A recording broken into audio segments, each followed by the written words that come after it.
तो नमस्कार एवरीवन। कैसे हैं आप सब लोग? आप हमें चैट बॉक्स के थ्रू बता सकते हैं।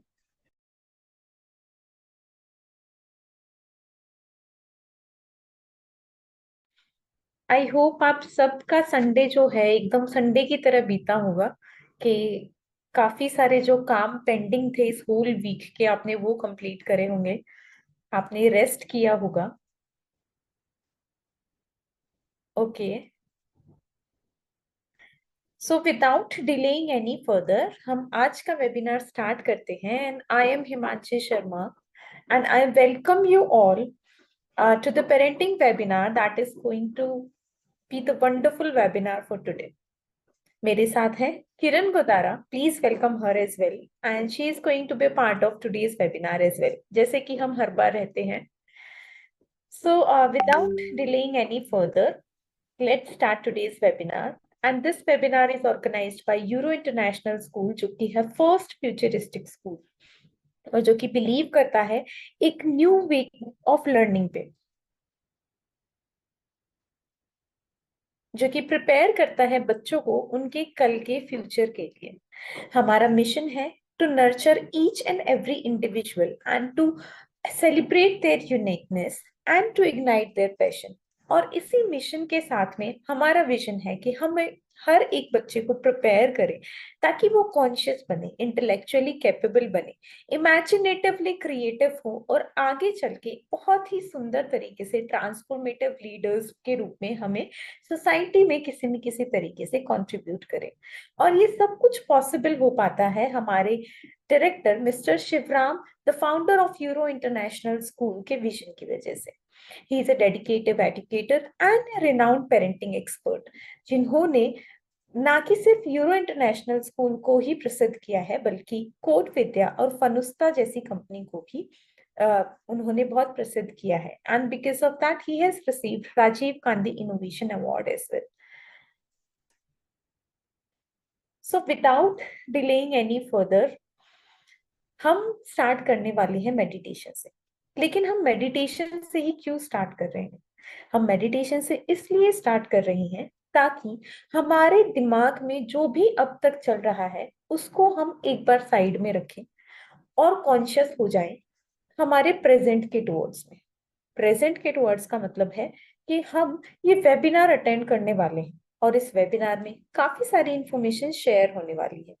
सो हमारा ध्यान यूजुअली ये होता है बिकॉज हम घर से ले रहे हैं वेबिनार, तो दिस हैपेंस कि मदर जो है उनके दिमाग में काम चल रहे होते हैं या पेरेंट्स हैं, फादर हैं जो शॉप पे बैठ के भी इस वेबिनार को ले सकते हैं। सो इस फैसिलिटी के साथ में हमें एक चीज को अकोमोडेट करना होता है, to be present at the moment. और मेडिटेशन से बेहतर कोई उपाय नहीं है इस चीज का। सो हम बहुत ही कंफर्टेबल तरीके से बैठ जाएंगे। मेरा आप सबसे अनुरोध है कि आप बहुत ही कंफर्टेबल पोजीशन में बैठ जाएं और अपनी आंखें बंद कर लें। हम ये मेडिटेशन 2 मिनट का करने वाले हैं जिसमें हम अपनी आंखें बंद रखेंगे और डीप ब्रीदिंग पे फोकस करेंगे और जो भी डिस्ट्रैक्शंस हमारे दिमाग में आ रहे हैं उन्हें रिमूव करने की कोशिश करेंगे। So let's start with today's meditation.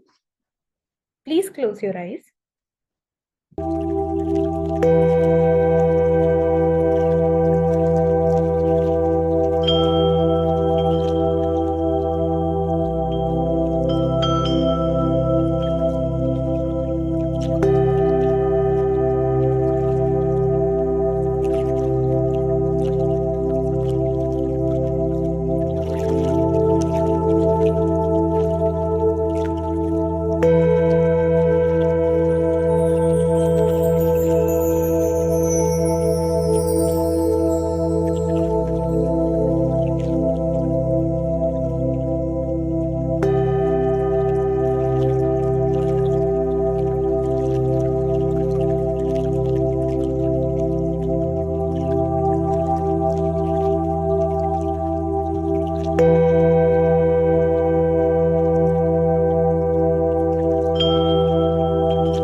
तो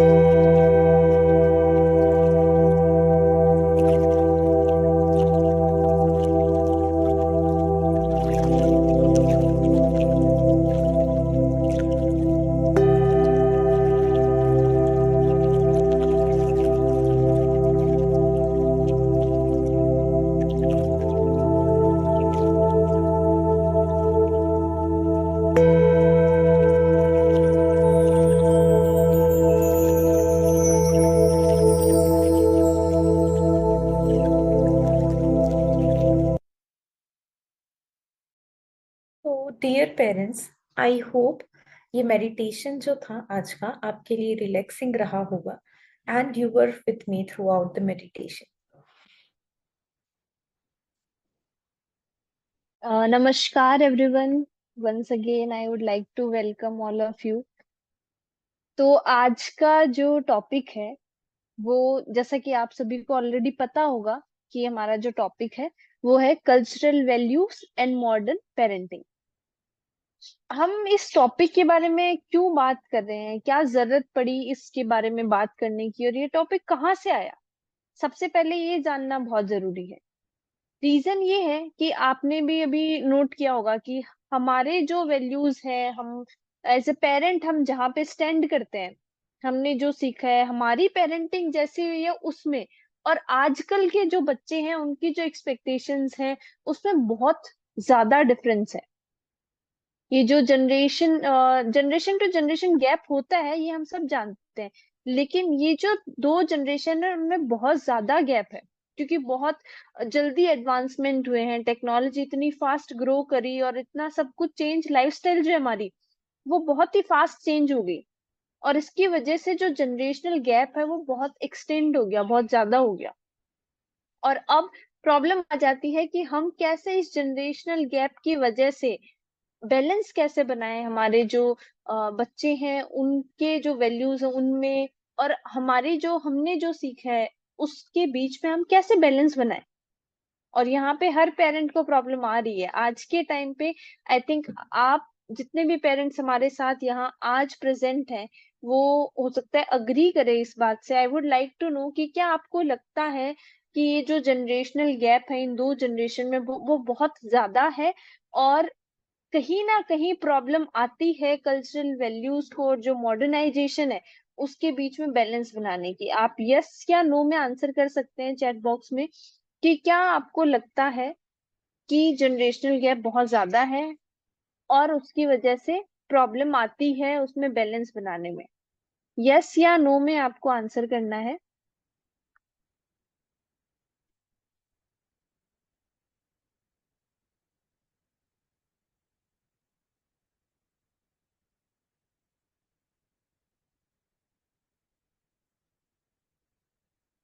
okay, so mostly reply yes आ रहा है, इसीलिए मैंने और हिमांशी मैम ने हमने आज का जो टॉपिक है वो डिसाइड किया था।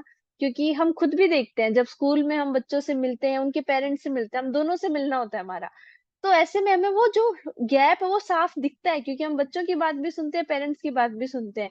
तो उन दोनों के थॉट प्रोसेस में उनकी जो एक्सपेक्टेशंस है उनमें जो डिफरेंस है वो साफ क्लियर दिखता है। इसीलिए हमने ये डिसाइड किया था कि इस बार वाले संडे को हम इस टॉपिक पे बात करेंगे कि कैसे क्या दिक्कत आ रही है और कहाँ हम उसको कहीं ना कहीं एक बैलेंस बना सकते हैं।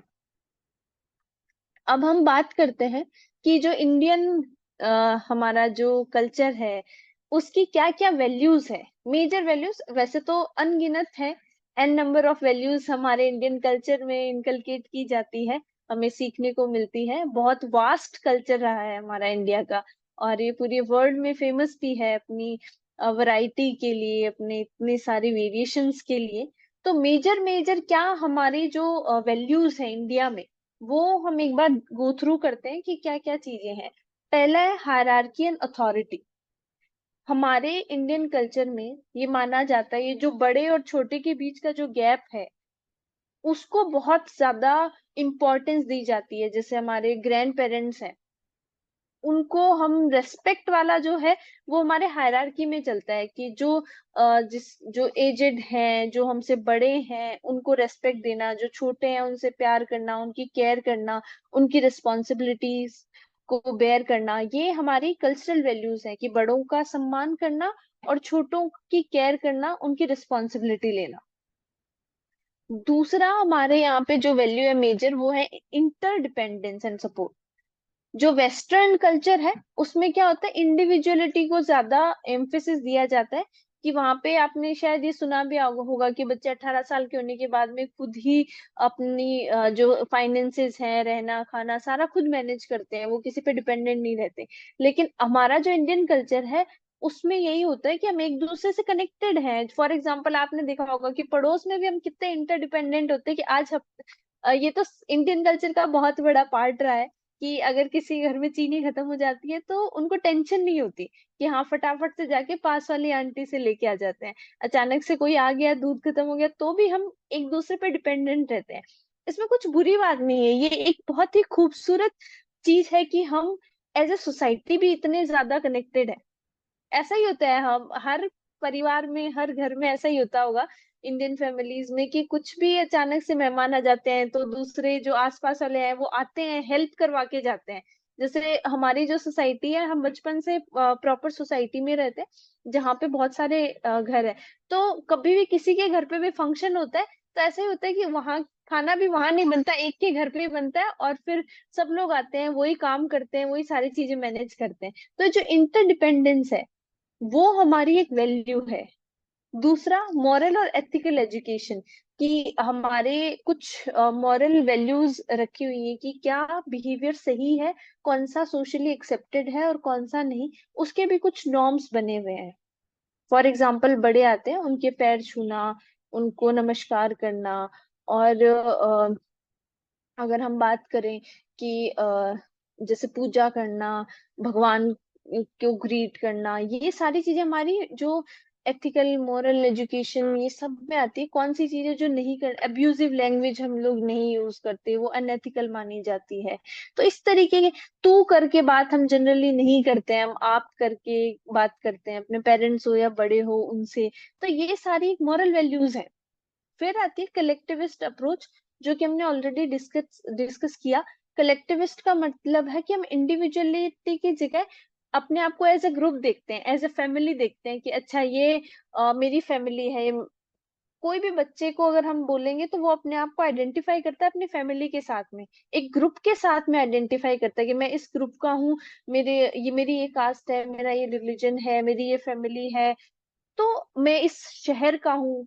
हम कहते हैं ना कि अच्छा हम तो सारे सीकर वाले हैं, राजस्थान वाले तो ऐसे होते हैं, शेखावाटी वाले ऐसे होते हैं। तो हम सब एक दूसरे को ऐसे ग्रुप आइडेंटिफाई करते हैं। दूसरा लास्टली आता है कि हमारे यहाँ पे जो हेरिटेज है, जो ट्रेडिशन है, उसको बहुत ज्यादा सेलिब्रेट किया जाता है। हमारे इतने सारे इवेंट्स होते हैं, इतने सारे फेस्टिवल्स होते हैं, उनको बहुत ज्यादा मान्यता है, उनको बहुत ज्यादा इम्पोर्टेंस दी गई है इंडियन कल्चर के अंदर, और उन्हें बहुत अच्छे से सेलिब्रेट किया जाता है। तो बेसिक जो वैल्यूज है, और भी बहुत सारी वैल्यूज होंगी, जो बेसिक वैल्यूज है वो ये 5 वैल्यूज हैं जिनके बारे में हम बात करते हैं अगर हम इंडियन कल्चर के कॉन्टेक्स्ट में बोल रहे होते हैं कि कौन कौन सी वैल्यूज हैं। तो these are the 5 values that we impress, that are very important in Indian culture.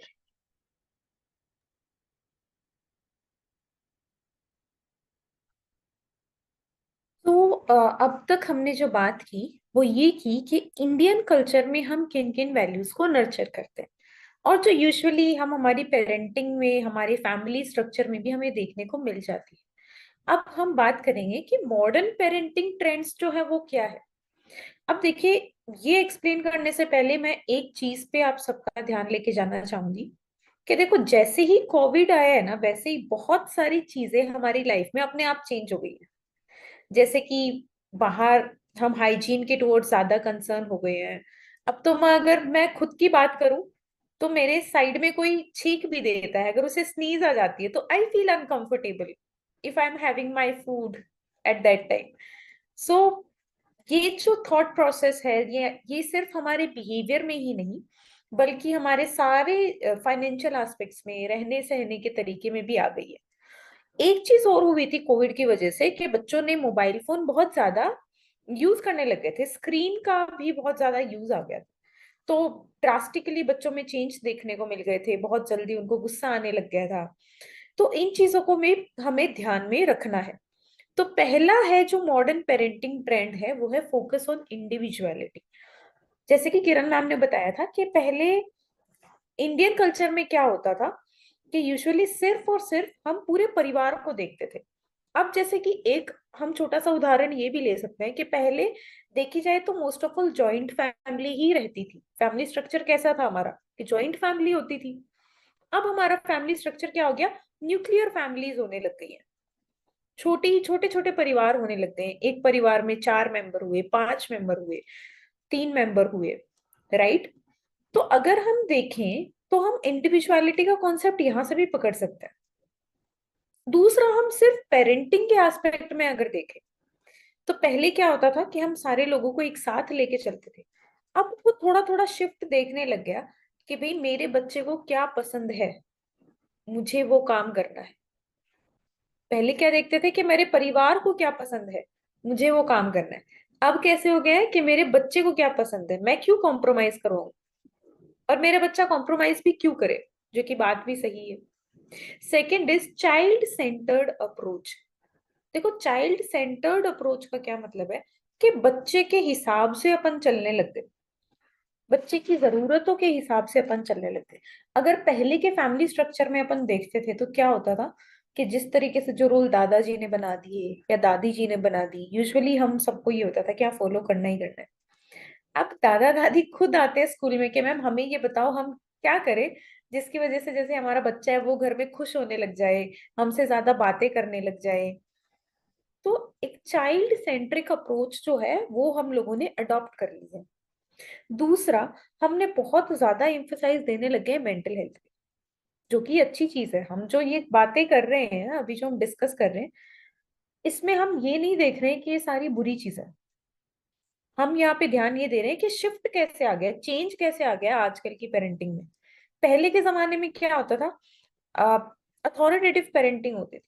इसका मतलब क्या है कि जो बड़े ने कह दिया वो फाइनल है, और सब डरते थे उनसे, फिर पूछने भी जाते थे तो वो सपोजिटली कहीं कोई डिसीजन बनाया है कि किस कॉलेज में पढ़ना है, तो जो बड़े घर वाले डिसाइड कर लेते थे उसी कॉलेज में पढ़ना होता था। इवन बड़े ही डिसाइड करते थे कि पढ़ना पढ़ना है बच्चे को आगे या नहीं पढ़ना है, स्कूल तक ही काफी है, कॉलेज में जाना है या नहीं जाना है। या फिर शादी करवा देना कि हाँ स्कूल हो गई है अब तो बच्चे की शादी करवा दो।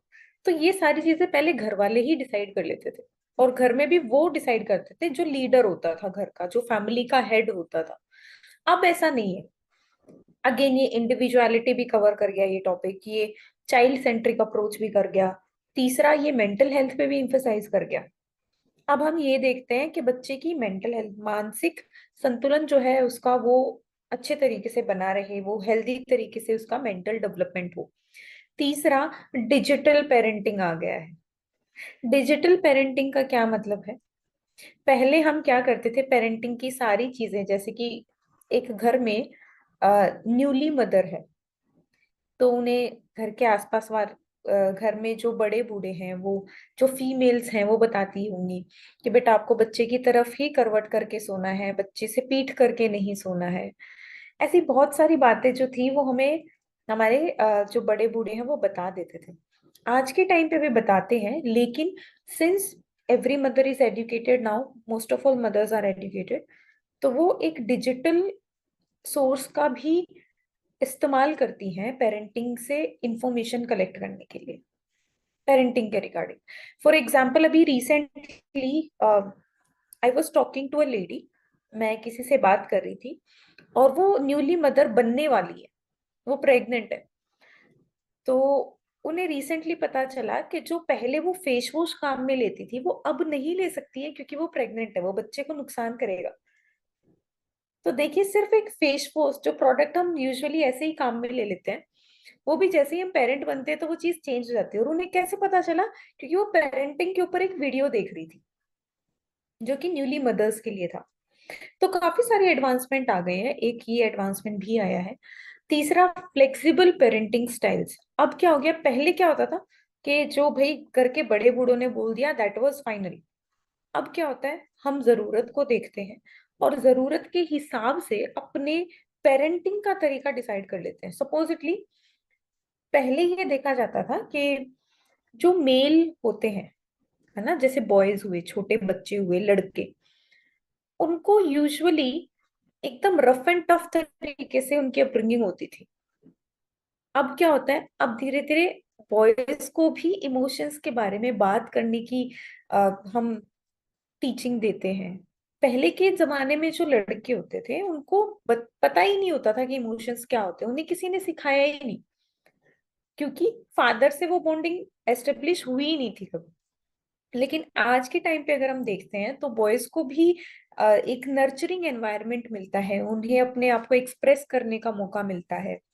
सो ऐसे कुछ जो शिफ्ट हैं हम मॉडर्न पेरेंटिंग में देख सकते हैं, और हम इजीली कंपेयर कर सकते हैं कि पहले की पेरेंटिंग से कितने डिफिकल्ट थे। पहले वाली ज्यादा रफ एंड टफ मानी जाती थी, अब वाली क्या मानी जाती है, थोड़ी सी चाइल्ड सेंट्रिक है। ठीक है, बच्चे की मेंटल हेल्थ, उसकी प्रेफरेंसेस, उसकी चॉइसेस, उसकी पसंद, उसकी नापसंद, इन सब चीजों का भी ध्यान रखा जाता है।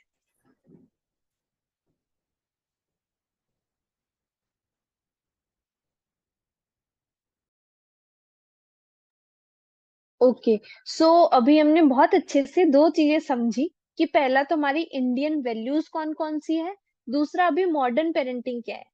हमारा जो टॉपिक है वो यही है कि इन दोनों के बीच में बैलेंस वाली बात। तो इसीलिए उनको सेपरेट सेपरेट समझना भी बहुत जरूरी है। हमने इंडियन वैल्यूज के बारे में बात कर ली, मानसी मैम ने बहुत अच्छे से क्या क्या मॉडर्नाइजेशन क्या हो गया पेरेंटिंग के सेंस में वो बताया। अब जब यहाँ पे दो अलग अलग चीजें आ जाती है तो डेफिनेटली हमारे सामने बहुत बहुत सारे चैलेंजेस आ जाते हैं। जब भी हमें ऑप्शंस होते हैं, जब भी हमारे पास में, और उन ऑप्शंस में कॉन्ट्राडिक्शन होता है, तो वो हमारे लिए एक बहुत बड़ा चैलेंज बन जाता है कि अब बैलेंस कैसे बनाए इनके बीच में। तो अब हम बात करते हैं, पहले हम देखेंगे कि कौन कौन से चैलेंजेस है, उसके बाद हम आएंगे कि बैलेंस बनाना कैसे है। क्योंकि पहले हो सकता है कि हमें ये समझना जरूरी हो कि क्या मेरे साथ में ये चैलेंज है भी या नहीं। तो आई वुड रिक्वेस्ट कि जब तक मैं आपको ये एक्सप्लेन करूं कि ये चैलेंजेस होते हैं, अगर आप किसी चैलेंज से हम कह सकते हैं कि अगर आप रेजोनेट कर पाए किसी चैलेंज के साथ में, अगर आपको रिलेटेबल लगे कोई चैलेंज, तो आप उसका 1 2 3 4 में से जो भी नंबर है, हो सकता है मल्टीपल नंबर भी हो सकते हैं, वो आप चैट बॉक्स में नोट कर दीजिएगा कि अच्छा मेरे को लगता है कि हाँ ये चैलेंज तो आता है। सबसे पहला चैलेंज है बैलेंसिंग डिसिप्लिन एंड फ्रीडम। अब दिक्कत कहाँ आती है कि पहले के जमाने में क्या होता था, हम हमारा करियर हो, हमारी इवन शादी हो, लाइफ पार्टनर हो, क्या खाना है, क्या पहनना है, कहाँ जाना है, कहाँ नहीं जाना, कैसे रहना है, सब कुछ फैमिली डिसाइड करती थी। यही होता था कि हमारे जमाने में या फिर हमसे पहले वाले में, जो जनरेशन है पहले वाली, उसमें हर चीज फैमिली के अकॉर्डिंग डिसाइड होती थी, फैमिली की रेपुटेशन, फैमिली की डिमांड्स, फैमिली की नीड्स। लेकिन अब क्या हो गया कि बच्चे अपने तरीके से डिसाइड करना चाहते हैं कि मेरे को ये करना है, आपको पसंद आए नहीं आए मुझे ये करना है। और ये तब होता है जब चॉइसेस डिफर करती है। अब मान लीजिए पेरेंट्स चाहते हैं कि बच्चा डॉक्टर या इंजीनियर बन जाए, और बच्चा चाहता है कि मुझे तो डांसर बनना है, मुझे तो एक्टर बनना है। तो यहाँ पे क्या हुआ कि दोनों की जो चॉइसेस है वो डिफरेंट है, एक कलेक्टिव चॉइस नहीं है, या फिर दोनों के सोचने का तरीका अलग है। आपको लगता है कि जो सिक्योर जॉब्स हैं, जहाँ पे कन्वेंशनल करियर ऑप्शन है, वही बेस्ट हो सकते हैं, जबकि बच्चे को लगता है कि अनकन्वेंशनल चीजों में मेरे को ज्यादा एक्सप्लोर करना है और मुझे वही इंटरेस्टिंग लगता है। तो सबसे पहली दिक्कत यही आती है कि डिसिप्लिन और फ्रीडम के बीच में जो बैलेंस है वो कैसे बनाए। पुराने जमाने में तो डांट देते थे, पिटाई भी हो जाती थी, और जो, लेकिन अब ऐसा नहीं कर सकते। अब हम बच्चों को मार भी नहीं सकते, उनको ज्यादा डांट भी नहीं सकते, इतने में वो परेशान हो जाते हैं, हर्ट हो जाते हैं। तो ये बड़ा चैलेंज हो गया कि ये बैलेंस कैसे बनाए दोनों जो जनरेशन है उनके बीच में। दूसरा चैलेंज आता है कल्चरल जो प्रिजर्वेशन है और मॉडर्न अडेप्टेशन है। दैट मीन्स कि हमारे जो लाइफस्टाइल है वो बहुत ज्यादा चेंज होगी, जैसे जैसे टाइम चेंज हुआ, हमारी लाइफस्टाइल भी चेंज होगी कि अब हम प्रेफर करते हैं रेस्टोरेंट में जाके खाना खाना। अब हम प्रेफर करते हैं कि फॉर एग्जाम्पल बहुत छोटी चीजों से लीजिए, कि जैसे अभी मेरे को याद है हिमांशु मैम ने एक फेस वॉश का एग्जाम्पल दिया। तो पहले के जमाने में तो हम ये चीजें यूज ही नहीं करते थे। पहले तो आज भी मुझे पता है, मेरी दादी नानी उनसे जब मैं मिलती हूँ तो वो मुझे ऐसे कहते हैं कि अच्छा बालों में ऐसे दिक्कत आ रही है क्या, दही लगा ले, ये कर ले। और जबकि अब हम क्या करते हैं, कौन सा कंडीशनर लगाएं, कौन सा जो हेयर मास्क है वो लगाएं। तो बहुत छोटी छोटी चीजों में भी हमें वो मॉडर्नाइजेशन और जो पुराने जमाने की जो कल्चरल वैल्यूज हैं, जो ट्रेडिशन है, उनमें डिफरेंस देखने को मिलता है। अब वहां पे अगर आर्ग्यूमेंट हो जाए कि नहीं आपको तो पता ही नहीं है, मुझे जो पसंद आएगा मैं वो लगाऊंगी अपने बालों में। तो अब वहां पे उनको भी कैसे सेटिस्फाई करें और खुद की चीजों को भी कैसे सेटिस्फाई करें, ये भी एक प्रॉब्लम आ गई, ये भी एक चैलेंज आ गया। तीसरा है प्रेशर एंड एक्सपेक्टेशन। अगेन ये उसी एग्जाम्पल से रिलेट करेगा कि आजकल के बच्चे हैं, वो चाहते हैं कि हम अनकन्वेंशनल करियर ऑप्शंस की तरफ जाएं, उनको एक्सप्लोर करें। जबकि पेरेंट्स की एक्सपेक्टेशंस क्या है कि वो डॉक्टर इंजीनियर बने या फिर एक सिक्योर जॉब कर ले, क्योंकि वो ज्यादा सेफ है, कोई गवर्नमेंट जॉब में चले जाए वो ज्यादा सेफ है। तो इसीलिए बच्चों के ऊपर प्रेशर रहता है कि हमें ये करना ही नहीं है, बट हमारे पेरेंट्स जबरदस्ती चाहते हैं। बहुत सारे बच्चों को हमने अभी रिसेंट में हमारा जो एक्सपीरियंस है उसमें ये देखा कि बच्चों का कोचिंग में एडमिशन करवा दिया गया था, लेकिन वो बैलेंस नहीं बना और उसकी वजह से वो वापस स्कूल की तरफ शिफ्ट होने लग गए, कि वो कोचिंग छोड़ के स्कूल में आने लग गए। तो ये जो प्रेशर और जो एक्सपेक्टेशंस है, उनके बीच में भी बहुत ज्यादा डिस्टरबेंस, कॉन्फ्लिक्ट है। अब उसको बैलेंस आउट कैसे करें, ये भी हमारे सामने एक बहुत बड़ी प्रॉब्लम है। चौथी जो प्रॉब्लम है वो है अगेन इंडिविजुअलिस्टिक और कलेक्टिविस्ट की, जो हमने बात करी अभी, हमने पीछे 2-3 बार इसके बारे में बात करी कि आजकल फ्रीडम और जो इंडिविजुअल के ऊपर जो फोकस है उस पे हम ज्यादा हमारा कंसंट्रेशन रहता है। और पुराने जमाने में एज ए ग्रुप देखते थे, एज ए फैमिली देखते थे कि फैमिली क्या चाहती है उस पे ही जाया जाता था। जबकि अब देखा जाता है कि बच्चा क्या चाहता है। तो अब ऐसा होता है कि हाँ आप पेरेंट्स हो, आपकी कोई अलग एक्सपेक्टेशंस है, आपकी कोई अलग थिंकिंग है, और बच्चे की कोई अलग थिंकिंग है। तो अब किसको वैल्यू दें, किसके ऊपर डिसीजन बनाए, किसकी बात को मान के डिसीजन बनाए, ये भी एक चैलेंज हो जाता है।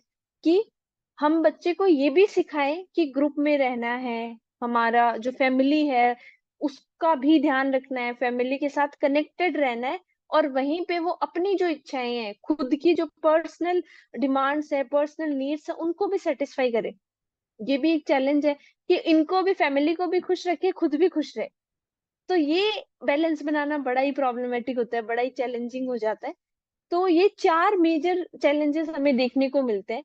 आई वुड रिक्वेस्ट नाउ कि आप इनमें से बताइए कि आप कौन से वाले चैलेंज के साथ अग्री करते हैं कि हाँ ये तो होता ही है। हो सकता है सारों के साथ अग्री करें, हो सकता है कि कुछ एक या दो आपको क्लिक करे कि हाँ ये एक मेजर चैलेंज है, ये एक मेजर प्रॉब्लम देखने को मिलती है।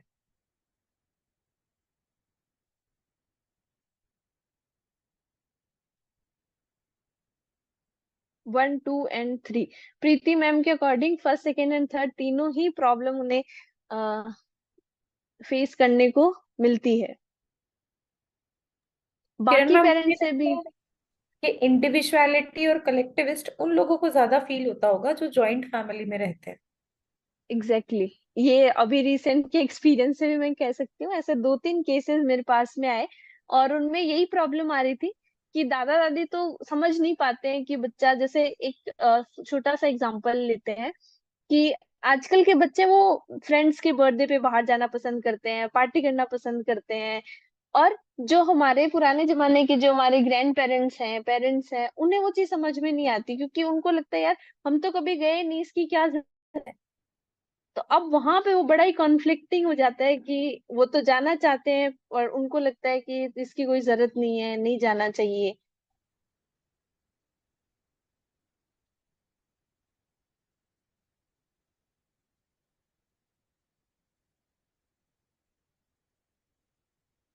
मोस्टली सभी लोगों को आई थिंक ये अग्री होगा कि फर्स्ट, सेकेंड, थर्ड, फोर्थ में थे मल्टीपल चॉइसेस रहेंगी कि किसी के फर्स्ट सेकंड थर्ड होता है, किसी के फर्स्ट सेकंड फोर्थ होगा।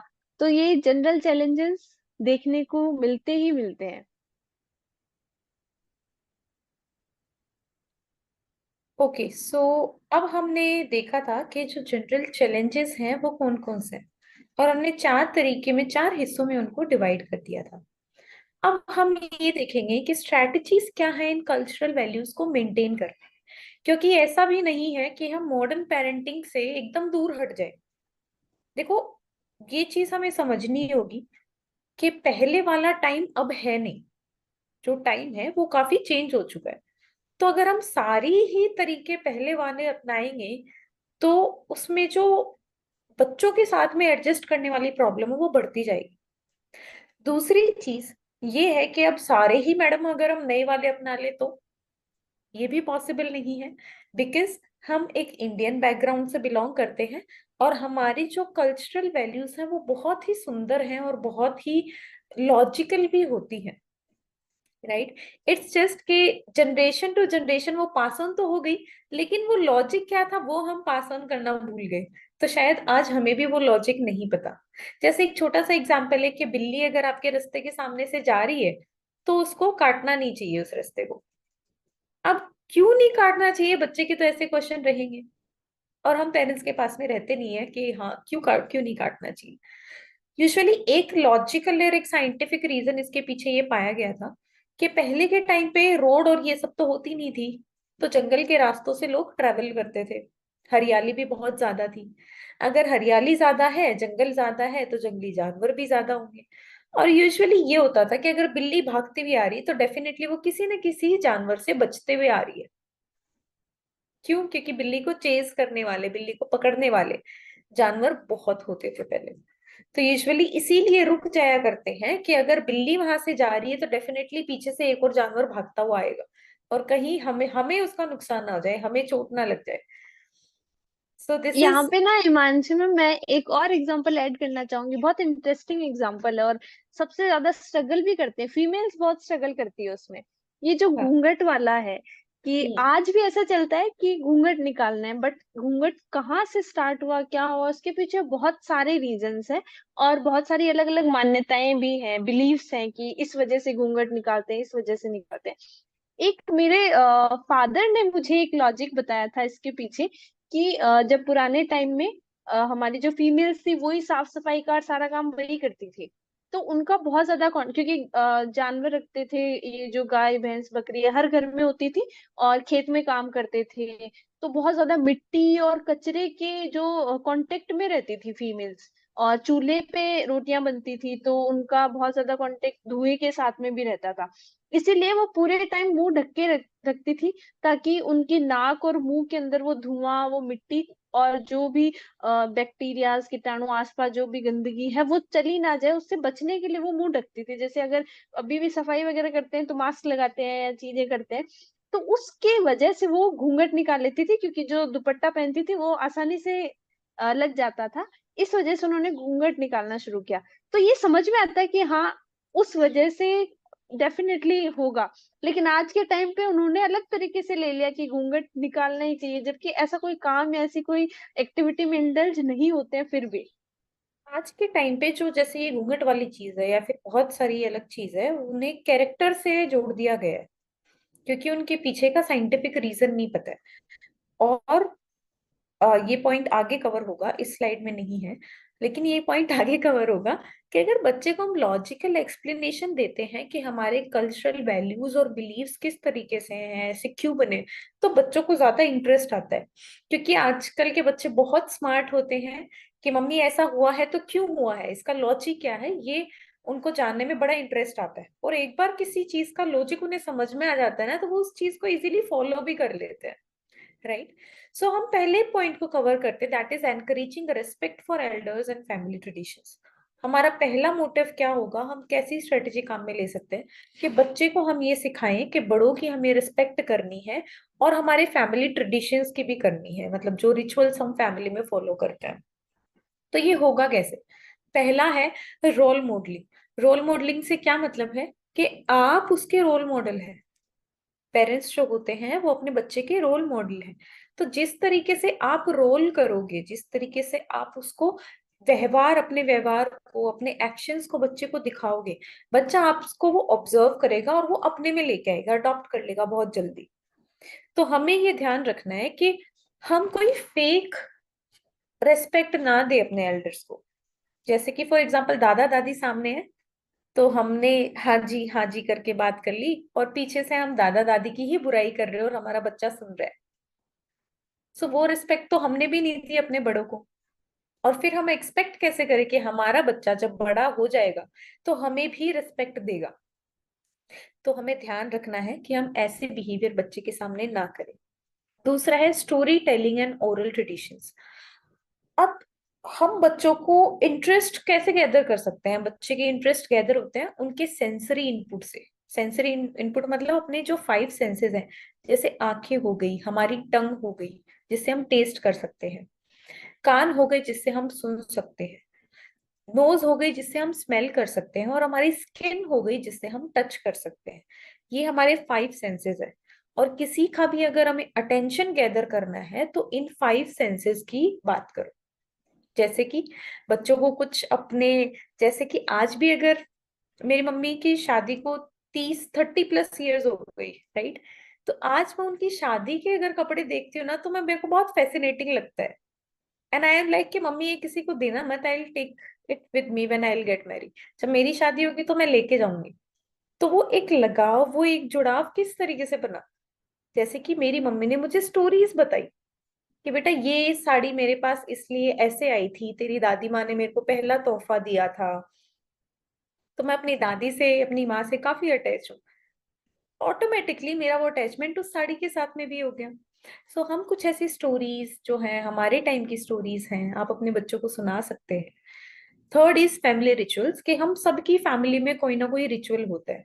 फॉर एग्जाम्पल के एक फैमिली में रिचुअल है कि गुड नाइट, जब नाइट का टाइम आ जाता है तो सब लोग सोने से आधे घंटे पहले एक साथ बैठते हैं, एक दूसरे से हंसी मजाक करते हैं, और उसमें फोन कोई भी काम में नहीं लेता है, ना ही कोई टीवी देखता है। तो वो एक फैमिली का रिचुअल है। उन्होंने एक रिचुअल बना लिया और डेली ये रिचुअल फॉलो करते हैं। तो आप भी अपनी फैमिली में ऐसा कोई रिचुअल बना सकते हैं। ऑल्सो डॉक्टर जो है, even we as a psychologist, we advise कि आप सोने से पहले स्क्रीन का काम में ना ले, कम से कम 1 से 1.5 घंटा। 1 से 1.5 नहीं हो रहा है तो आप आधे घंटे से स्टार्ट कर सकते हैं, कि रात को सोने से आधे घंटे पहले ना ही आप फोन देखेंगे, ना ही आप टीवी देखेंगे, और आप सब लोग फैमिली मेंबर्स एक साथ बैठ के अपना टाइम स्पेंड करेंगे। वो आप क्वालिटी टाइम भी इस तरीके से स्पेंड कर सकते हैं। सेकंड है कि teaching cultural heritage and language. देखो लैंग्वेज का बहुत इंपॉर्टेंट रोल होता है। कैसे होता है कि अभी 12th के स्टूडेंट्स मेरे पास आए थे और उन्होंने एक वर्ड बोला। अब मुझे वो वर्ड समझ में नहीं आया क्योंकि वो वर्ड एग्जिस्ट ही नहीं कर रहा था। जब मैंने उनसे पूछा कि ये क्या है, तो उन्होंने मुझे कहा कि अरे मैम ये तो जेन जी की लैंग्वेज है। जेन जी की लैंग्वेज मतलब जो 2000 से जो बोर्न हुए हैं उनको हम जेन जी में कंसिडर करते हैं। 1999 और 2000 में जो कंसिडर हुए हैं, मतलब नई वाली जनरेशन ऐसे समझ लो। जो एडवांस जनरेशन है वो हमारी जेन जी है। तो उनकी लैंग्वेज ही अलग है। जैसे कि अगर सपोजिटली मैंने किरण मैम को कोई बात बताई और किरण मैम उससे एकदम काफी रेजोनेट कर पा रही है, तो किरण मैम ये नहीं बोलेंगे कि मैं भी ऐसा फील कर रही हूँ, वो सीधा बोलेंगे अस ब्रो अस। तो वो लैंग्वेज का है, मुझे समझ में ही नहीं आया क्या है। और जब वो मुझे समझ में नहीं आया तो I can easily figure it out कि मेरे से बड़े जो हैं उम्र में, उनको भी वो चीज समझ में नहीं आएगी इजीली। तो हम क्या कर सकते हैं इसकी जगह, जो हमारी कल्चरल मीडिया है, जो सोशल मीडिया है, उस पे बच्चे काफी एक्टिव रहते हैं। ऐसी लैंग्वेज अगर हम बच्चों के साथ में काम में लेते हैं ना तो वो हमसे बहुत जल्दी कनेक्टेड फील करते हैं। दूसरा, हमारी जो लैंग्वेज है उसको भी हम सिखा सकते हैं। जैसे कि मेरा नेफ्यू है, तो उसको हम सब लोगों ने सोचा है, क्योंकि आजकल के बच्चों को क्या होता है कि इंग्लिश मीडियम में हम डालते हैं, स्कूल में हम चाहते हैं हमारा बच्चा अच्छे से इजीली इंग्लिश में कम्युनिकेट करे। और क्यों ना करे, क्योंकि जॉब भी इंग्लिश में ही प्रेफर करते हैं आजकल, इंटरव्यू भी इंग्लिश में होते हैं, हिंदी को हम प्रेफर करते हैं, ठीक है। लेकिन हमारी जो कल्चरल लैंग्वेज है, जैसे कि मारवाड़ी है, हमारे राजस्थान की है, शेखावाटी लैंग्वेज है, तो वो भी आप अपने बच्चों को सिखाएं। जितनी, इवन ये साइकोलॉजिकल रिसर्च करी गई थी कि एक बच्चे का कॉग्निटिव मानसिक विकास जो होता है वो स्टार्टिंग की एज में बहुत जल्दी होता है। और स्टार्टिंग के ही एज में क्या करता है बच्चा, अपने आसपास जितनी भी भाषाएं बोली जाती है उनको बहुत जल्दी पकड़ लेता है।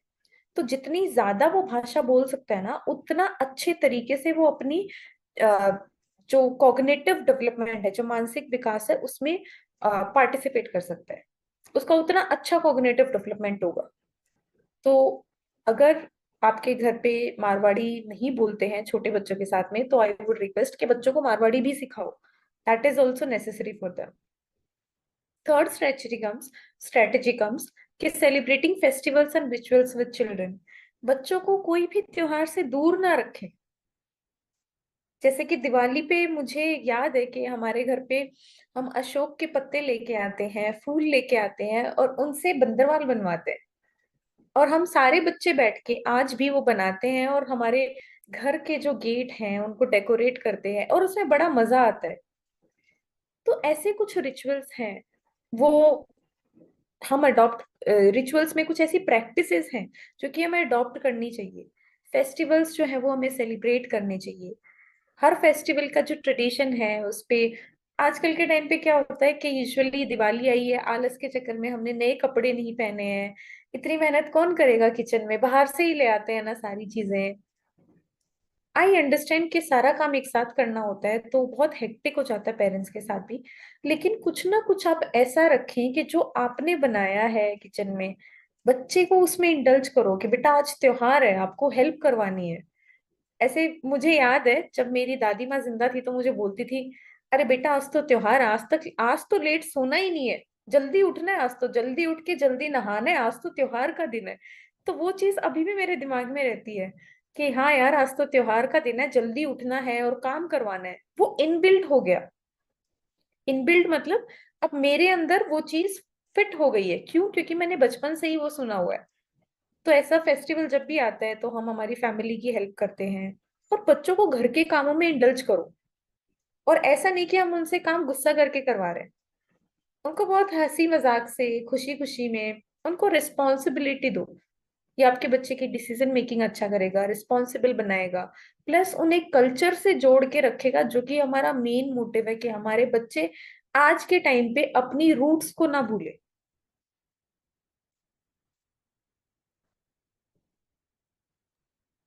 ये बहुत ही इम्पोर्टेंट चीज अभी डिस्कस करी कि किस तरीके से हमें उनको बैलेंस आउट करना है।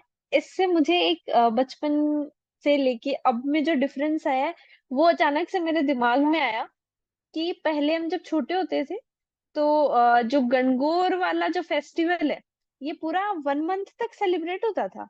कि होली के बाद हम लोग वहां पे जाते थे जहाँ पे होली का दहन होता था। वहां से वो जो बची हुई जो राख होती थी वो इकट्ठा करके लेके आते थे। उससे कुछ कुछ जो शेप होती थी वो बनाते थे, फिर उनकी पूजा करते थे हर दिन। और सुबह हम सारे पड़ोस में जितनी भी लड़कियां होती थी वो सब साथ मिलके पूजा करती थी। और शाम को सब लोग हर घर में जाते थे, वो एक दिया लेके जाते थे थाली में, गाने गाते गाते हर घर में जाते थे। अब जब भी गणगौर आती है मुझे वो मेमोरीज याद आती हैं। मैंने अभी पिछले इतने टाइम में किसी को नहीं देखा ये करते हुए। ऐसा नहीं कि बच्चे नहीं है, बहुत सारी हैं, गर्ल्स भी हैं, बॉयज भी हैं, सब लोग हैं, लेकिन मैंने ये एक्टिविटी ही एकदम से वैनिश हो गई, मैंने देखी ही नहीं। और मैं बहुत मिस करती हूँ, मुझे ये सब चीजें बहुत याद आती है। मैं तो बहुत छोटी थी तब, और फिर बाहर पढ़ने लग गए तो इसकी वजह से मैं, मेरे को जब भी कोई फेस्टिवल होता है तो लिटरली मैं, मेरे को ऐसे मेमोराइज करके रोना जैसा आने लग जाता है कि यार वो सब कहाँ चला गया, वो जब हम करते थे अब कोई क्यों नहीं करता। जैसे हिमांशु मैम भी अग्री करेंगे, हम लोगों को वो सिलाई कढ़ाई वो सारी चीजें आती है, हमने सीखी है। हम जब छोटे थे तो मम्मी वगैरह हैं वो कुछ कुछ करते रहते थे, हमें भी सिखाते थे। तो हाँ डेफिनेटली आजकल हमारे पास सारे सोर्सेज हैं, हम करवा सकते हैं वो सारी चीजें जब चाहे। लेकिन खुद करके आप मान लो, जब हम कोई कार्ड होता है एक तो शॉप से खरीद के और किसी को गिफ्ट करते हैं, एक हम खुद उसमें मेहनत करके पेंट करते हैं, कुछ लिखते हैं, कुछ बनाते हैं पेपर से। तो उन दोनों में से कौन से की अटैचमेंट ज्यादा होगा? डेफिनेटली जिसको हाथ से बनाया है। तो ये सारी चीजें तो बच्चों को आती ही नहीं है, वो तो हम भूल ही गए हैं ये सारी चीजें करना। तो ये आज भी अगर हमें मेमोरीज याद हैं, तो अगर हम अपने बच्चों को ये सारी चीजें करने को देंगे, उनको उन एक्टिविटीज से एटलीस्ट उनको दिखाएंगे वो एक्टिविटीज, तो उनके लिए भी तो कितनी सुंदर मेमोरीज बनेंगी। अब हम बात करते हैं, जैसे अभी हिमांशु मैम ने सारी चीजें बताई कि पुराने जमाने में हम कौन कौन सी जो प्रैक्टिसेस हैं वो करते थे, हमारे ट्रेडिशन कौन कौन से हैं, उनकी टेक्निक के बारे में बात करी कि उनको कैसे हम आज के टाइम में इनकलकेट कर सकते हैं। अब हम बात करते हैं कि अब हमें मॉडर्न पेरेंटिंग की कौन कौन सी चीजें रखनी है, ताकि जब हमारे पास में दोनों चीजें क्लियर होगी कि भाई मुझे जो हमारा कल्चर है, हमारे जो वैल्यूज है, उनसे ये चीज लेनी है, और मॉडर्न जो मॉडर्नाइजेशन है उससे मुझे ये चीजें लेनी है, इनके बीच बैलेंस बनाना है, तो थोड़ा और क्लैरिटी आ जाएगी। तो मॉडर्न जो सोसाइटी है, प्रैक्टिसेस है, उनमें सबसे इम्पोर्टेंट चीज जो हमें हमारी डेली लाइफ में बच्चों से डील करने में इंक्लूड करनी है, वो है ओपन कम्युनिकेशन। पहले ऐसा नहीं होता था। पहले ऑर्डर ज्यादा दिया जाता था, और एक हम कह सकते हैं ना, डिक्लेरेशन वाला ज्यादा होता था। बट अब हम क्या करते हैं, हम बच्चों को भी स्पेस देते हैं कि आप बताओ, हम सुनते हैं बच्चों को। तो ओपन कम्युनिकेशन में हम बच्चों को सुनते हैं, एक्टिव लिसनिंग भी एक बहुत बड़ा पार्ट है। दूसरा, इमोशनल जो इंटेलिजेंस है वो भी बहुत बड़ा रोल प्ले करती है। पहले हम इमोशंस को इतनी वैल्यू नहीं देते थे, या फिर हम कहें कि उनको मैनेज करना नहीं सीख पाते थे, या फिर सिखाया नहीं जाता था। बट अब उसका बहुत इम्पोर्टेंस है कि बच्चों को अपने इमोशंस को, दूसरों के इमोशंस को समझना, उनको मैनेज करना और एक्सप्रेस करना सिखाएं। ये दो चीजें जो आती है ओपन कम्युनिकेशन में। दूसरा है कि बाउंड्री सेट करना। हमें बाउंड्री सेट करनी है, बच्चों को फ्रीडम भी देनी है और रिस्पॉन्सिबिलिटी भी देनी है। हम सिर्फ रिस्पॉन्सिबिलिटी के साथ में अब नहीं चल सकते। पहले हमने देखा है कि हमारे जो पेरेंट्स हैं, या फिर हमारे जो ग्रैंड पेरेंट्स हैं, उन्होंने सारी चीजें रिस्पॉन्सिबिलिटी के चलते करी है कि मेरा ये हॉबी थी लेकिन मैंने कभी उसको कंटिन्यू नहीं करा। मैंने जैसे कि मैं एक आंटी से मिली, उनको डांस सीखने का बहुत शौक था। वो बोलती कि मुझे हमेशा से डांस सीखना था, लेकिन वो नहीं सीख पाई। क्यों? क्योंकि उनकी शादी हो गई थी, फिर बच्चे हो गए, और उसकी वजह से वो सीख नहीं पाए, उनको टाइम ही नहीं मिला, तो उन्हें वहां पे कॉम्प्रोमाइज करना पड़ गया। बट आज के टाइम पे हम ऐसा नहीं कर सकते। रिस्पॉन्सिबिलिटीज के साथ साथ में हमें फ्रीडम भी देनी पड़ेगी, हमें हमारी जो इंडिविजुअल चीजें हैं वो भी इम्प्रेस करनी पड़ेगी, और उनके बीच बाउंड्रीज बनानी है। क्लियर बाउंड्रीज होनी चाहिए कि आप ये कर सकते हो और ये नहीं कर सकते। दूसरा, हमें बच्चों को डिसीजन मेकिंग सिखाना है। पहले हमारे लिए हमारे बड़े डिसीजन करते थे, हमेशा ऐसा ही होता आया था।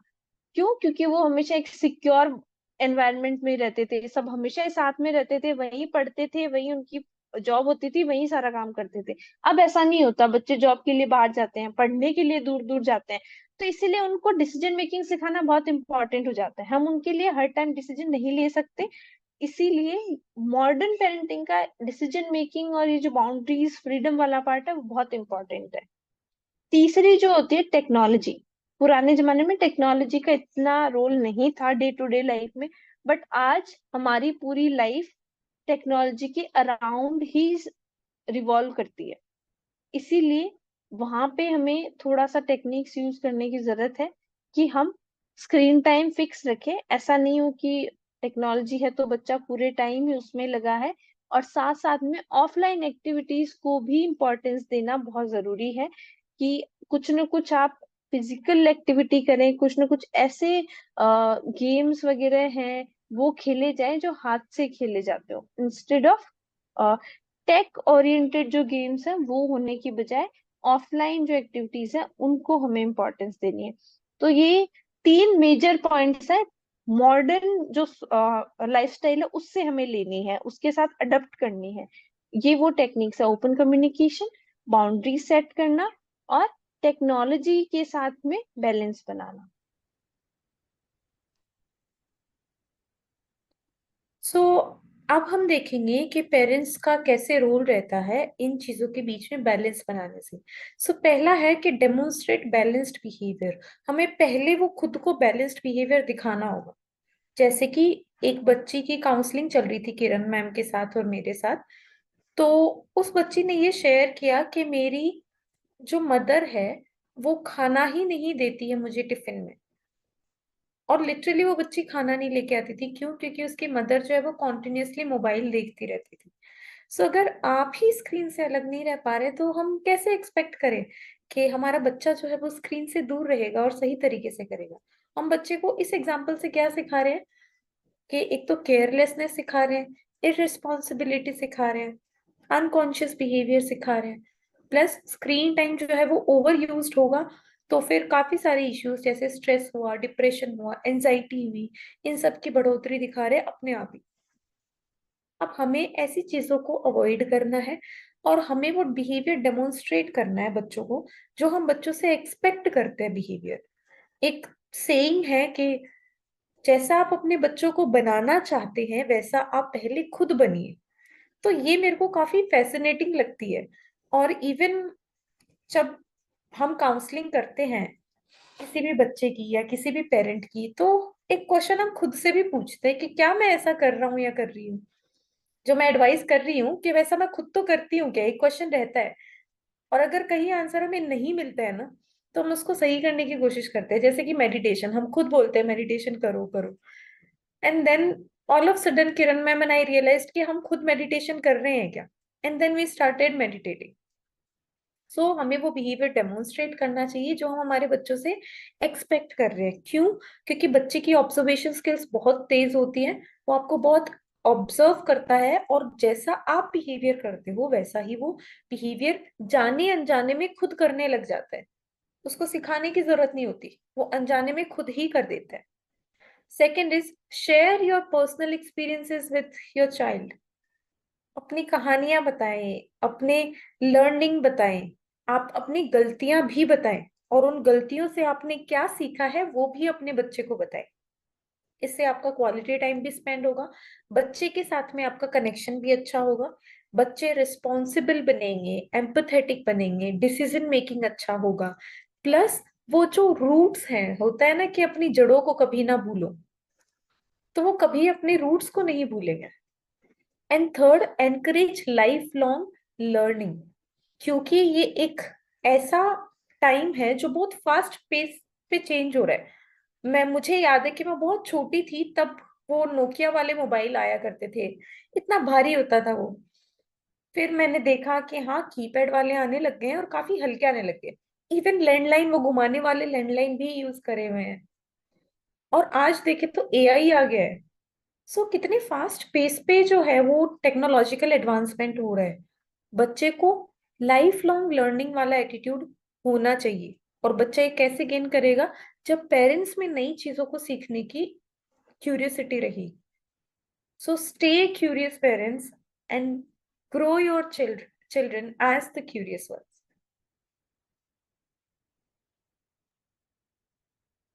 अभी हम जो बात कर रहे थे ट्रेडिशन और मॉडर्न पेरेंटिंग के बीच में कॉन्फ्लिक्ट की, वो ही हम एक बार दोबारा से देखते हैं कि कुछ स्पेसिफिक प्रॉब्लम्स क्या है। पहली है डिसिप्लिनरी मेथड्स, कि वही बात जो हमने अभी करी, कि डांट के या मार पीट करके और उनको बोल देते थे कि बच्चों को कि आपको यही रूल है और यही मानना है, अगर कोई नहीं मानता था तो उसकी पिटाई होती थी।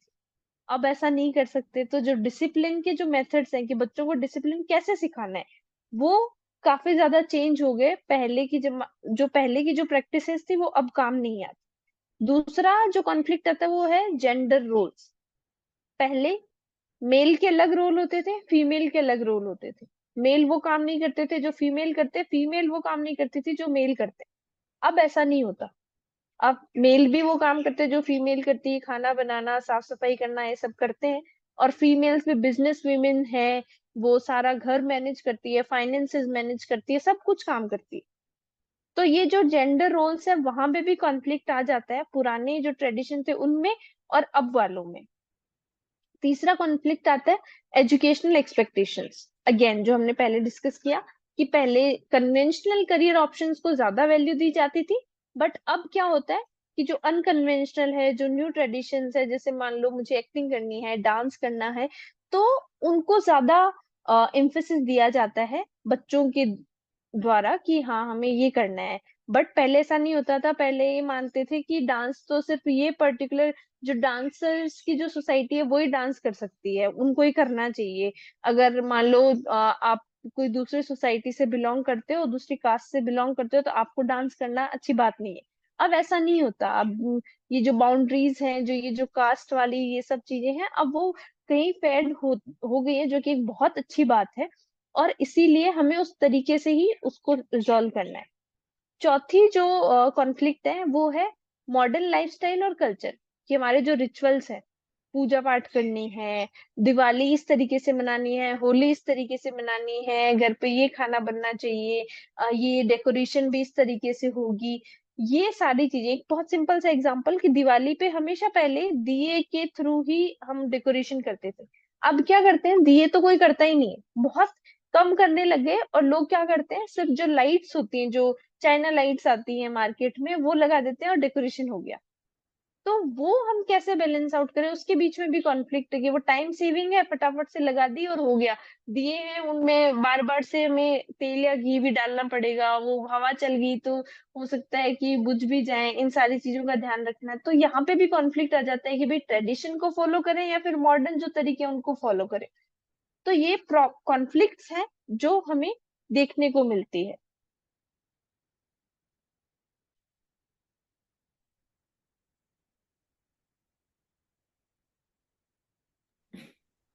सो प्रैक्टिकल सोल्यूशन क्या है इन चीजों को रिजॉल्व करने का?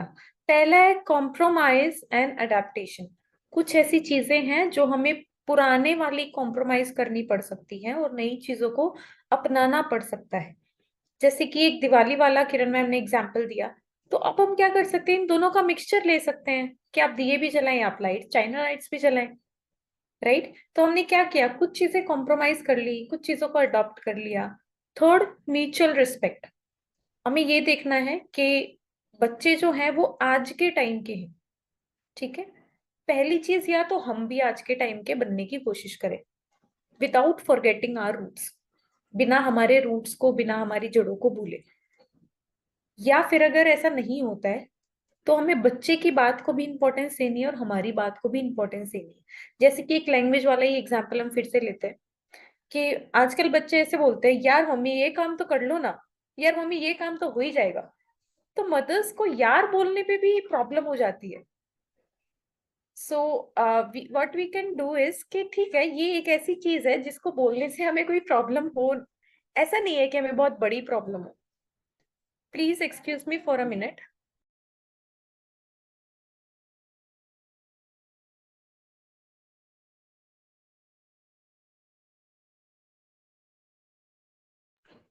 I am so sorry for the disturbance. Actually 5 बज गए हैं और अगर आप डेली बेसिस पे वेबिनार, रेगुलर बेसिस पे वेबिनार ज्वाइन करते हैं तो इट्स रियो टाइम। मेरा पेट आ गया है मुझे बुलाने। So we are going to wind it up now as our ritual is there. Third is education and awareness, कि जो नई चीजें आ रही हैं उसके रिगार्डिंग हमें क्यूरियस रहना पड़ेगा, खुद को एडुकेट करना पड़ेगा, उनके रिगार्डिंग अवेयरनेस होनी चाहिए। अच्छा, इसका एक और एग्जांपल है। फॉर एग्जांपल, अगर आप टेक्नोलॉजी की हम बात करते हैं, अगर आप टेक्नोलॉजी को लेके अवेयर हैं, मतलब जो जो चीजें आ रही है, जैसे सोशल मीडिया यूज हो गया, आपको आता है सोशल मीडिया कैसे चलाना है, नेट को कैसे अकोमोडेट करना है, बाकी सारी चीजों को भी, फोन कैसे चलाना है, तो आप अपने बच्चों को काफी हार्मफुल चीजों से प्रोटेक्ट भी कर सकते हैं। बिकॉज इंटरनेट एक ऐसी चीज है जिसपे खुलेआम बहुत सारी इंफॉर्मेशन अवेलेबल है। उस पे अच्छी इंफॉर्मेशन है, लेकिन उस पे ऐसी इंफॉर्मेशन भी है जो हम नहीं चाहते कि हमारा बच्चा अभी सीखे। दैट मीन्स एज अप्रोप्रिएट नहीं है, जैसे अडल्ट साइट्स हो गई। तो अगर आप इन चीजों के रिगार्डिंग अवेयर रहते हैं, क्यूरियस रहते हैं, तो आप अपने बच्चों को काफी सारी ऐसी नेगेटिव चीजों से भी बचा सकते हैं। Then fourth is flexibility and practice. एक पेरेंट ने लिखा है कि सेइंग यार to parents is not recommended, देखिए, यार बोलना एक ऐसी चीज है कि बच्चा आपसे कनेक्टेड फील कर रहा है। अब जैसे कि मेरे फादर है, मैं उनको यार नहीं बोल सकती कि यार डैडी आप ऐसे कर लो। अब इसके फायदे भी हैं और इसके नुकसान भी है। पहली चीज, अगर मैं मेरे फादर से इतनी कनेक्टेड हूं कि मैं एकदम उनको अपने फ्रेंड के तरीके से ट्रीट कर रही हूँ, तो मेरे पास अगर लाइफ में कोई भी प्रॉब्लम आएगी तो मैं सबसे पहले मेरे फादर के पास जाऊंगी। यूजुअली आपने देखा होगा कि एक टीनेजर है, बच्चे की लाइफ में अगर कोई भी प्रॉब्लम आ रही है तो बच्चा सबसे पहले आपको शेयर नहीं करेगा, वो सबसे पहले अपने दोस्त को शेयर करेगा। लेकिन सबसे बेस्ट एडवाइस कौन दे सकता है बच्चे को? बच्चे के पेरेंट्स दे सकते हैं। लेकिन बात तो वही है ना, अगर बच्चा हमसे शेयर करेगा तो वो एक बॉन्ड, अगर बच्चा मेरे सामने कंफर्टेबल है, मेरे से एकदम खुल के बात कर पा रहा है, तो हम ये बोल सकते हैं कि हाँ बच्चा मेरे से कनेक्टेड है और मैं उसको रिजॉल्व कर सकती हूँ उसकी चीजों को। यार बोलने से मतलब ये नहीं है कि बच्चा मुझे डिसरिस्पेक्ट कर रहा है। यहाँ पे हमें डिफरेंस समझना होगा कि अगर बच्चा डिसरिस्पेक्ट कर रहा है तो बी असर्टिव, बच्चे को बोलो कि बेटा, I am elder to you, I am your parent and I will not allow you to disrespect me at all. अगर तुम मुझे डिसरिस्पेक्ट कर रहे हो तो मैं इस चीज को बिल्कुल अलाउ नहीं करूंगा, और मेरे से इस तरीके से आप बात नहीं कर सकते हो। Right? So fourth point was flexibility and practice. So हम काफी चीजों पे फ्लेक्सिबल रह सकते हैं, और उन चीजों को फ्लेक्सिबिलिटी में लाने के लिए एकदम से अचानक से कोई चेंज नहीं आएगा। हम उसको प्रैक्टिस कर सकते हैं। फॉर एग्जाम्पल, हम कभी हमारे दोस्त की बर्थडे पार्टी पे नहीं गए फॉर एग्जाम्पल, लेकिन हमारे बच्चे डिमांड करते हैं कि हमें, मेरी फ्रेंड का बर्थडे और मुझे तो बर्थडे पार्टी में जाना है। तो हम कुछ यहाँ पे ग्राउंड रूल्स बना सकते हैं कि बेटा आपको हम 1 घंटे के लिए अलाउ कर रहे हैं, हम आपको 5 बजे से 6 बजे शाम को अलाउ कर रहे हैं। मुझे चाहिए कि जैसे ही अंधेरा हो रहा है, तो मैं नहीं चाहती कि आप बाहर हो, तो मुझे आप 5 से 6 बजे के अंदर ही रिस्पॉन्ड करें। तीसरा, आप कहाँ जा रहे हो और किसके साथ जा रहे हो मुझे बता के जाओ। तो ऐसे में क्या हुआ, हमने बच्चे की सेफ्टी भी श्योर कर ली और हमने बच्चे को अलाउ भी कर दिया बाहर जाने के लिए। तो यहाँ पे थोड़ी सी फ्लेक्सिबिलिटी आ गई। और ऐसी सिचुएशन, क्योंकि हम भी अडॉप्ट कर रहे हैं ना, तो वो एक दिन में हमसे होगा नहीं अडॉप्ट, तो हम ये कर सकते हैं कि हम इसकी प्रैक्टिस करें। And fifth is seeking guidance. काफी ऐसी सारी सिचुएशन आ जाती है जहां पे हमें समझ नहीं आता है कि हम क्या करें या फिर किस तरीके से इस चीज को रिजॉल्व करें। तो आप किसी समझदार इंसान को अप्रोच कर सकते हैं जिसकी पेरेंटिंग आपको बहुत अच्छी लगती है, या फिर आप स्कूल काउंसलर से अप्रोच कर सकते हैं, और या फिर आप किसी ऐसे पर्सन पर्सन को अप्रोच कर सकते हैं जो कि एडुकेटेड है, जो कि आज के जमाने से भी कनेक्टेड है, और पुरानी जो बातें हैं उनको भी रिस्पेक्ट करता है, उनको भी नहीं भूलता है। तो अगर कोई ऐसा समझदार इंसान है तो आप उसको अप्रोच कर सकते हैं, या फिर आप स्कूल का जो टीचर है, बच्चे का जो टीचर है उसको अप्रोच कर सकते हैं। सो काफी ऐसी सिचुएशन होती है जहाँ पे हमारे पास आंसर नहीं होता है, इट्स ओके अगर हमारे पास आंसर नहीं है तो।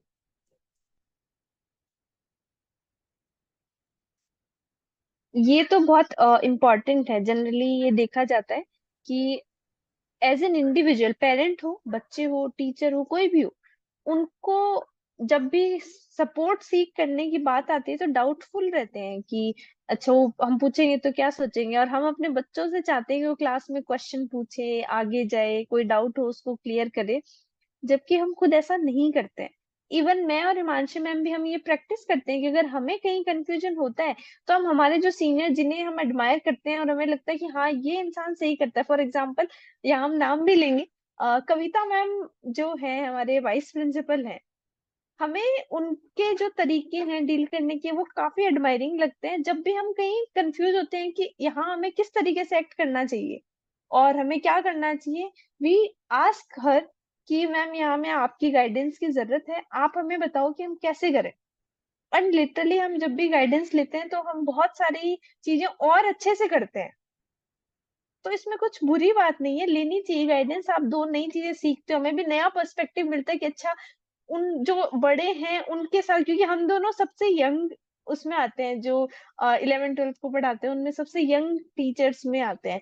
तो अब जो हमसे एल्डर है उनसे कैसे डील करना है, और हमारी जो डीलिंग है, कई बार कॉन्फ्लिक्ट आने की सिचुएशन हो सकती है, लेकिन वहां पे बैलेंस बनाने के लिए हम गाइडेंस ले लेते हैं कि अच्छा यहाँ पे इनको किस तरीके से डील करना है, और वो बहुत बेनिफिशियल होता है।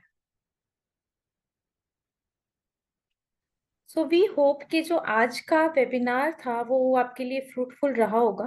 बट हम चाहते कि पर्टिकुलरली आप हमें बताएं कि आज का वेबिनार जो है वो आपके लिए कितना फ्रूटफुल रहा।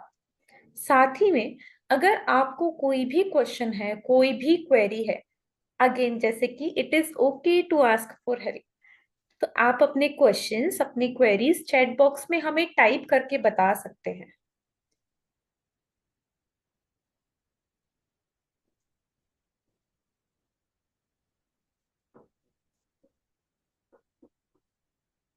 ओके, सो यहाँ पे जैसे कि आपकी फैमिली में रिचुअल रहे हैं सर कि आपने पेरेंट्स को पेरेंट्स की डिग्निटी से ही ट्रीट किया है। सो मैं अगेन रिपीट करूंगी कि यहाँ पे हमें डिफरेंस समझना है कि अगर हमारा बच्चा हमसे कंफर्टेबल हो रहा है तो इसका मतलब ये नहीं है कि हमारा बच्चा हमें डिसरिस्पेक्ट कर रहा है। There is a difference by being अगर मेरा बच्चा डिसरिस्पेक्ट कर रहा है तो उसमें डिफरेंस है। और अगर मेरा बच्चा मेरे से कनेक्टेड फील कर रहा है और अपनी सारी प्रॉब्लम्स मुझे एज ए फ्रेंड सब कुछ बता रहा है तो उसमें डिफरेंस है। तो इन दो चीजों को हम ओवरलैप ना करें और अकॉर्डिंगली हम बच्चे से डील करें। और यहाँ पे ऐसा नहीं है, मैं भी एड ऑन करना चाहूंगी, ऐसा नहीं कि हम ये बोल रहे हैं कि कोई बाउंड्रीज नहीं होनी चाहिए। हम बार बार हर वेबिनार में ये चीज बोलते हैं कि बाउंड्रीज हमें खुद सेट करनी है। बहुत इंपॉर्टेंस है बाउंड्रीज का। अगर आपको कहीं भी लगता है कि आपका बच्चा वो बाउंड्री क्रॉस कर रहा है या फिर कुछ भी है, तो आप उसके लिए डेफिनेटली आप एक्शन लो और उसको समझाओ और उस पे स्ट्रिक्ट भी रहो। कोई दिक्कत नहीं है उसमें, वो अच्छी बात है। लेकिन ऐसा नहीं कि हम अपने जो थॉट्स हैं उनके साथ रिजिड रहें, वो भी सही तरीका नहीं होगा। So I request all the parents के आप हमें आज बताएं कि आज का वेबिनार आपको कैसा लगा। आप हमें थम्स अप के थ्रू बता सकते हैं, रिएक्शन बटन जो है, रिएक्शन इमोजी है, उसके थ्रू आप हमें बता सकते हैं कि आपको आज का वेबिनार कैसा लगा।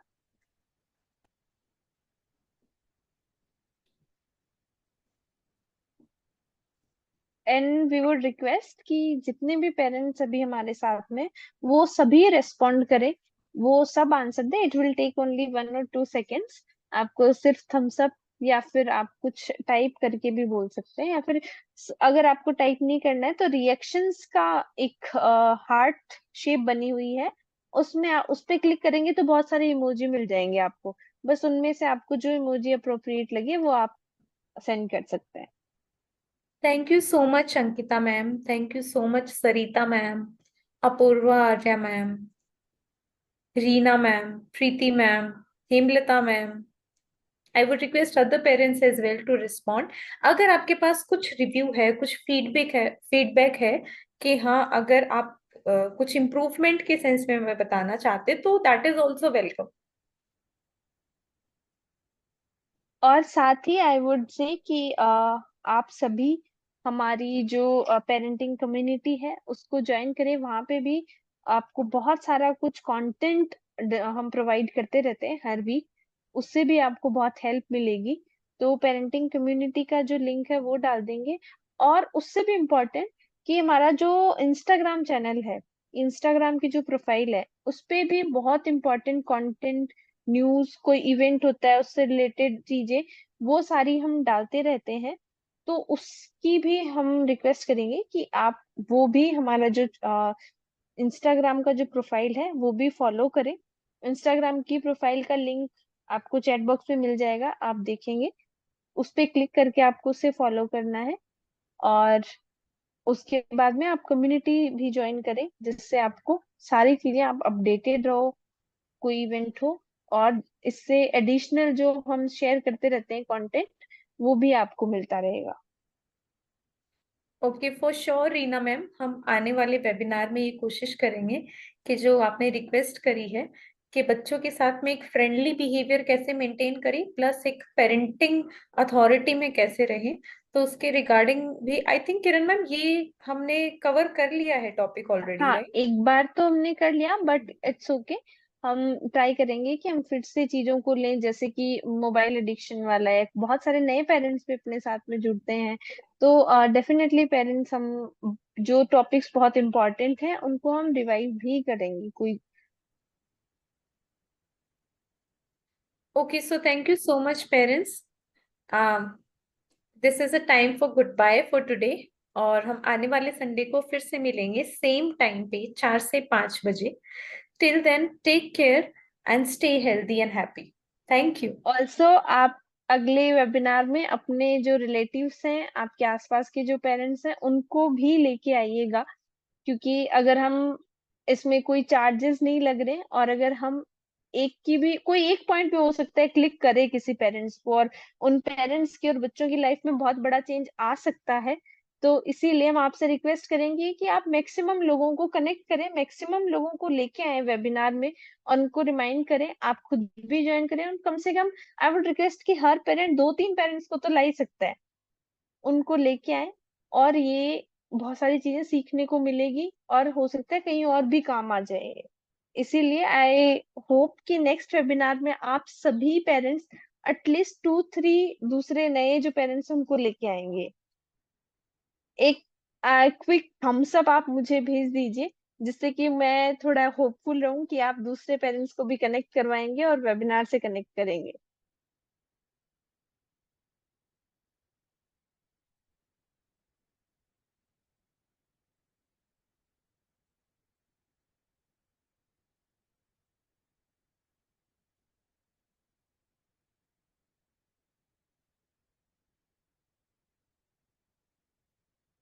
Okay then, thank you so much for being with us today. It was great conversing with you, बहुत इंटरेक्टिव भी रहा। और अगले वेबिनार में हम फिर से नया टॉपिक लेके आएंगे जो बहुत इंपॉर्टेंट टॉपिक रहेगा। So see you then on the next Sunday.